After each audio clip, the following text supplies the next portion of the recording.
శుభకార్యాలకు పూజార్ల కోసం వెతుకుతున్నారా? పూజారీస్.com లో అతి తక్కువ ధరలకే పూజార్లను ముందే బుక్ చేసుకోండి. వెంటనే కాల్ చేయండి.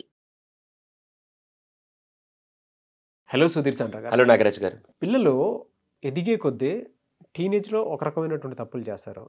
అంటే స్కూల్ డేస్ నుంచి కనుక మనం మాట్లాడుకోవాలి, కాలేజీలో కొన్ని తప్పులు చేస్తారు, తర్వాత పీజీకి వచ్చేసిన తర్వాత కొన్ని తప్పులు చేస్తూ ఉంటారు, ప్రొఫెషనల్ లైఫ్లో కొన్ని తప్పులు చేస్తూ ఉంటారు. వాళ్ళకి ఏంటంటే మెంటల్ అగోని అనేది హాంట్ చేస్తూ ఉంటుంది. ఆ బాధ, మానసిక వేదన అనేది ఒక గిల్ట్ వచ్చేస్తుంది. అరే నేను తప్పు చేయకుండా ఉండాల్సిందిరా అనేటువంటి ఆలోచన అయితే డెఫినెట్గా జరుగుతుంది. దాని నుంచి బయటపడడానికి చాలామంది ఒక జీవితకాలం కూడా సరిపోదు, అవును, అట్లే మిగిలిపోయి ఉంటారు. దాన్ని ఎలా సార్ అసలు దాన్ని ఫేస్ చేసి బయటికి రావాలి అంటే ఎలా? ఎందుకంటే వాళ్ళ వీడియో చూసేటువంటి ప్రతి ఒక్కరి స్టోరీ అంటే ఏదో రకంగా తప్పు చేస్తుంటారు. మదర్ విషయంలో తప్పు చేస్తుంటారు, గర్ల్ ఫ్రెండ్ విషయంలో తప్పు చేస్తుంటారు, బ్రదర్స్ విషయంలో తప్పు చేస్తుంటారు, సిస్టర్స్ విషయంలో తప్పు చేస్తుంటారు, లేదా చదువుకునేటప్పుడు చేసేటువంటి అల్లరి పనుల వల్ల తప్పు చేస్తుంటారు. బట్ అది హాంట్ చేస్తూనే ఉంటుంది జీవితాంతం. అరే నేను ఎందుకులా చేశాను అని 4 గదుల్లో కూర్చొని భయంకరంగా ఏడుస్తారు. ఎలా సార్ అసలు ఆ సిచ్యువేషన్ ఎలా ఫేస్ చేయాలి, ఎలా బయటపడాలి? ఫస్ట్ ఆఫ్ ఆల్ పొరపాటు తప్పులు 2 ఉంటాయి. పొరపాటు అంటే తెలియకుండా ఏదో ఒకటి జరిగింది, ఓకేనా, తెలిసి దాన్ని అలాగే రిపీట్ చేస్తుంటే దాన్ని తప్పు అంటాం. తెలిసి కూడా దానికి ఈ పరిణామాలు జరుగుతాయి, దీనికి కాన్సిక్వెన్స్ ఉంటాయని తెలిసి చేస్తే దాన్ని తప్పు అంటాం. ఈరోజు మీరు అన్నారు కదా, యూత్లో కానీ టీనేజ్ అడాలసెన్స్లో చాలామంది తప్పులు చేస్తుంటారు, పొరపాట్లు చేస్తుంటారు. కానీ మీకు ఒక చిన్న విషయం చెప్తాను. నన్ను బాగా ఇన్స్పైర్ చేసిన ఒక ఇన్సిడెంట్ ఉంది. ఎంత ఇన్స్పైర్ అంటే అసలు నిజంగా ఈ ఏజ్లో కూడా ఇలాంటి వ్యక్తులు ఉన్నారా, ఈ జనరేషన్లో ఉన్నారా అనిపించే విధంగా నన్ను ఇన్స్పైర్ చేసిన ఒక ఇన్సిడెంట్. మీరు ఇందాక జీవితాంతం వెంటాడుతుంది, జీవితాంతం వేధిస్తున్నారు కదా, అది అబ్సల్యూట్లీ రాంగ్. ఓకే, ఎందుకో చెప్తాను. అది జీవితాంతం వేధించదు.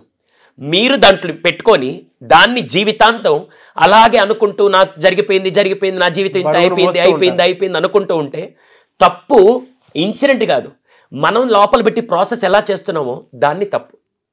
అలా కాకుండా నన్ను బాగా ఇన్స్పైర్ చేసిన ఒక పర్సన్ ఉన్నాడు.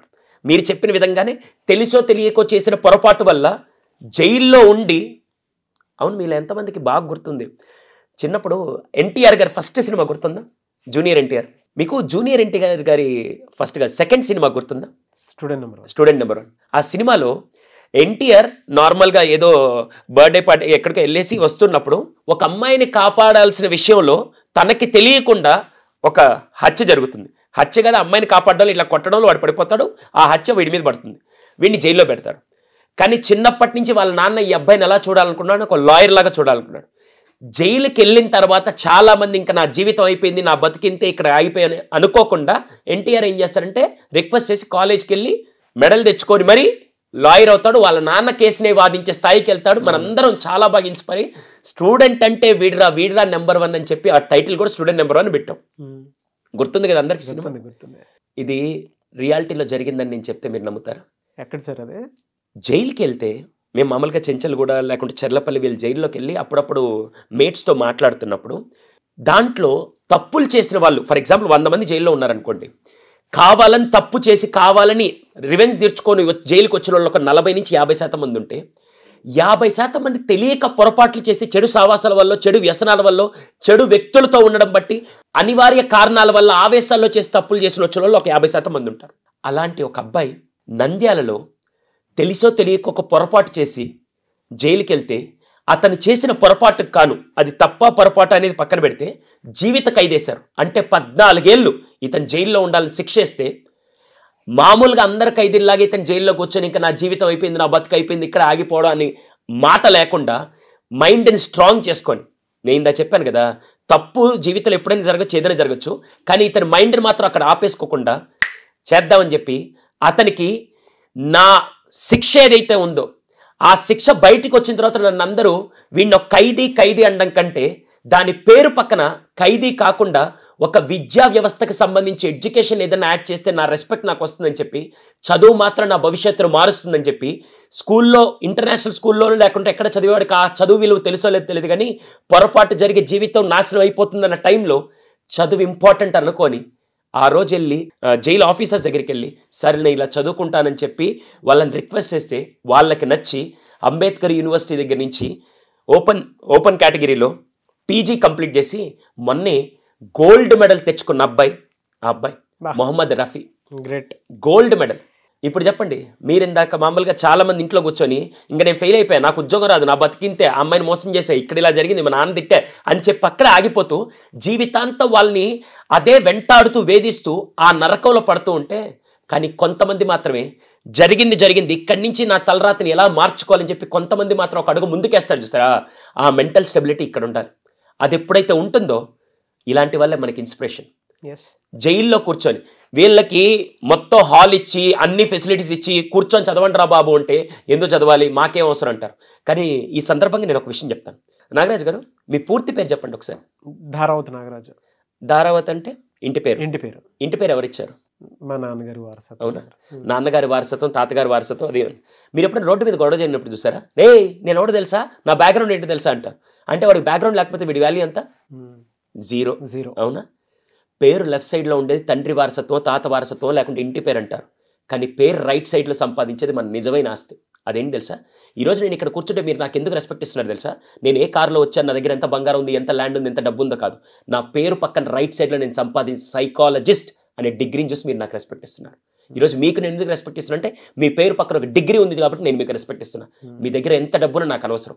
ఈరోజు ఎందుకు చదవాలంటే మా అమ్మ రోజు క్యారేజ్ పెట్టిస్తుంది, మా నాన్న రోజు ఫీజులు కడుతున్నాడు, మా టీచర్ మా వెనకాల పడుతున్నాను కాదు. ఈ రోజు నుంచి ఎవరి కోసం చదవాలంటే మీ పేరు పక్కన రైట్ సైడ్లో సంపాదించే ఆస్తి. నేను ఒక చిన్న విషయం అడుగుతాను. ఈరోజు ఒక 10వ క్లాస్ కుర్రాడు, ఒక ఇంటర్, ఒక డాక్టర్ని, ఈ ముగ్గురు నిలబెడితే సమాజం ఎవరికి ఫస్ట్ రెస్పెక్ట్ ఇస్తుంది? డాక్టర్. ఏం మిగతా ఇద్దరు మనుషులు కదా? ఎందుకంటే ఫస్ట్ గౌరవం.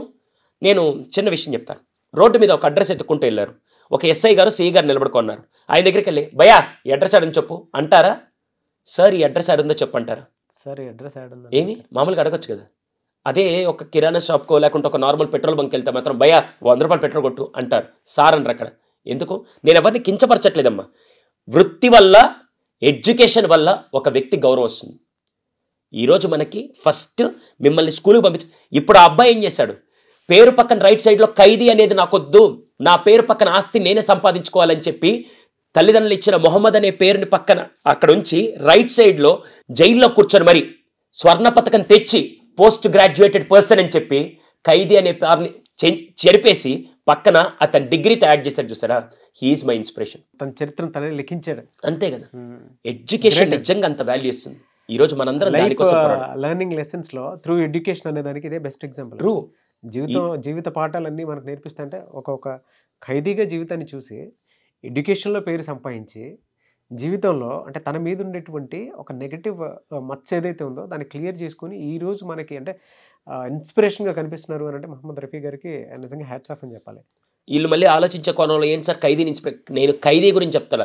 సమస్య వచ్చినప్పుడు అక్కడ ఆగిపోకుండా, దాని గురించి కుంగిపోకుండా దాని నుంచి ఎలా బయటికి రావాలో ఆలోచించి దాని మార్గాన్ని కూడా పాజిటివ్గా ఎడ్యుకేషన్తో వాల్యుయేషన్ చేశారు చూసారా.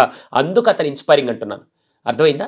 ఆయన పక్కన ఏ వస్తువులు లేకుండా ఆయన అంత చేశాడంటే, మీకు ఇంటర్నేషనల్ స్కూల్లో చదివిస్తూ పక్కన అంతమంది టీచర్లు పెట్టి ఇంట్లో పేరెంట్స్ నానా చాకరీలు చేసి అన్ని అవసరాలు ఇచ్చి అన్ని చేస్తుంటే వీళ్ళు లాడ్లాగా కూర్చొని ఏముందిలేరా స్కూల్కి వెళ్ళకపోతే ఏముందిలే, ఎడ్యుకేషన్ ఏముందిలే అని చెప్పి డైలాగులు వేస్తుంటే అందుకు వాళ్ళకి చెప్పింది ఆ విషయం గురించి. మీరు చెప్తుంటే నాకు ఒక థాట్ వచ్చిందని అంటే జనరల్గా కామన్గా పెరిగేటువంటి పిల్లల్ని నిజంగా ఖైదీల పక్కన కూర్చోపెడితే మామూలుగా అంటే వాళ్ళు మీరు ఇందాక ఒక మాట అన్నారు కదా, ఒక ఇంటర్, డిగ్రీ, పీజీ, డాక్టర్ చేసేటువంటి వాళ్ళు ఎవరికి ఇంపార్టెన్స్ ఇస్తారని అంటే డాక్టర్ అనే టక్కన నేనే అనేసాను మామూలుగా. అంటే మిగతా వాళ్ళు మనుషులు కదా అని అంటే మనుషులే.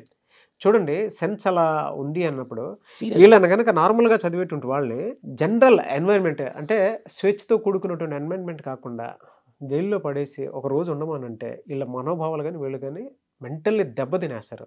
అంటే ఇప్పుడున్న పేరెంట్స్ పిల్లలకి స్వేచ్ఛ ఇస్తుంటే దాని వాల్యూ అర్థం కావట్లేదు కాబట్టి చెప్తున్నాను. నిజంగా మీరు గ్రేట్ ఎగ్జాంపుల్ తీసుకొచ్చి చెప్పారండి. ఇంకొక పర్సన్ పక్కన అంటే వీళ్ళకి నచ్చని వీళ్ళ మనోభావాలు దెబ్బతినేటువంటి ఒక పర్సన్ పక్కన ఒక గంట సేపు నుంచోబెడితేనే వీళ్ళు తట్టుకోలేరే.